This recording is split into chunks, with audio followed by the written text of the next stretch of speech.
If you're just starting out, don't get tricked into buying gear that you can't afford.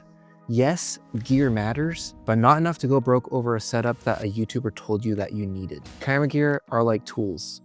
You just need something that gets the job done. You don't need the top of the line brand. You just want to make sure that you can provide and deliver the client's needs. Also, technology has moved so fast that honestly, most cameras today are good enough, especially compared to 10 years ago when I first started. We're at the point where almost any modern camera can produce high quality, professional looking stuff. And it's awesome because the gap between entry level and professional equipment is a lot smaller than you think. That doesn't mean you shouldn't be shooting on a potato. You should still get something that's solid, reliable, and will definitely get the job done. And remember, clients don't hire cameras, they hire results. So if you're shooting on that potato and you can still provide results, more power to you. And as someone that loves gear and has a really bad case of gear acquisition syndrome, because like right now I'm shooting on the new Nikon and I just bought a new Sony lens. Like, especially when you're beginning, you don't need the newest and the best. Because when I first started, I didn't have my dream setup. I didn't have my dream camera and lenses. All I had was a Nikon D3400 with the kit lens, and it was awesome.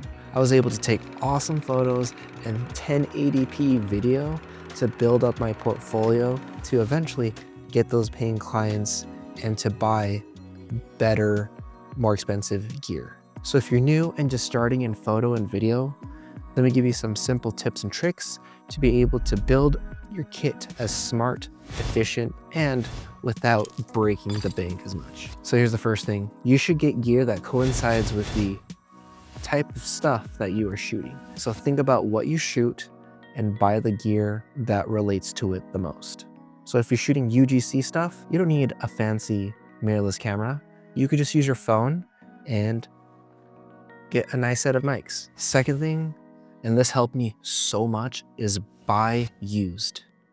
I have saved so much money buying off of Facebook Marketplace, off of eBay, off of Craigslist, instead of buying new. Used gear is the cheat code, especially if you're just starting new, because you can use that extra money saved on other equipment that you need down the road. My baby's crying.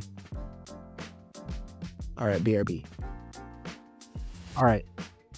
If you still don't know what type of gear you need for the specific job, then maybe you should rent or borrow equipment from friends so that you can figure out if you actually need it or not. So if you have a friend that has a camera, borrow it, take it out for a weekend, test it out, see if it's actually something that you need, to see if it has the features and the specs that you're wanting.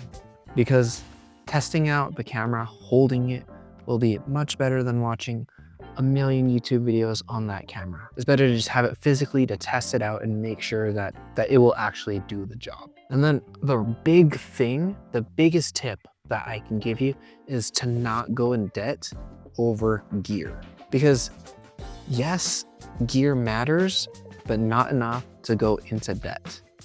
Start small, make your way up. You don't need the best equipment, especially if you're just starting out. You'll probably see yourself in that trap, because I know I did.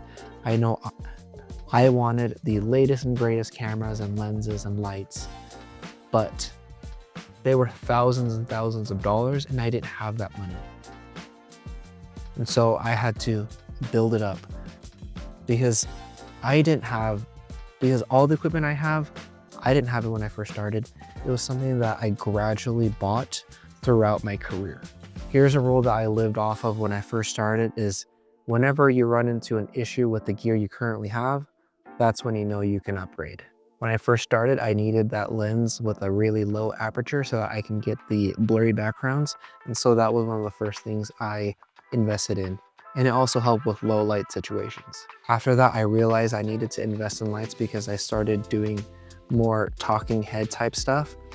And so I bought one light to be able to light my subject and still have that reflector to fill in any shadows. Yes, gas is real and I'm very guilty of it. because you're going to be watching these YouTubers with the brand new equipment and you're going to say, I actually need that, when you probably don't. It's just a cool thing to get. So if you got anything out of this video, gear matters as long as it solves your actual needs. Apart from that, you can shoot almost anything nowadays with an entry-level camera. So if you're starting out, don't buy the most expensive and nicest gear. And for sure, don't buy new. Figure out what you're shooting and buy the camera equipment that will revolve around that. And make sure you don't go into debt, because that's stupid. And if you have any other questions, hit me up. Fortunately for me, I have shot with dozens and dozens of cameras, and I have experience with almost every single brand. And so if you have any questions or if you need some recommendations, hit me up and I would love to help you out. Don't forget to like, comment, and subscribe. Anyways, thanks for watching. See you later.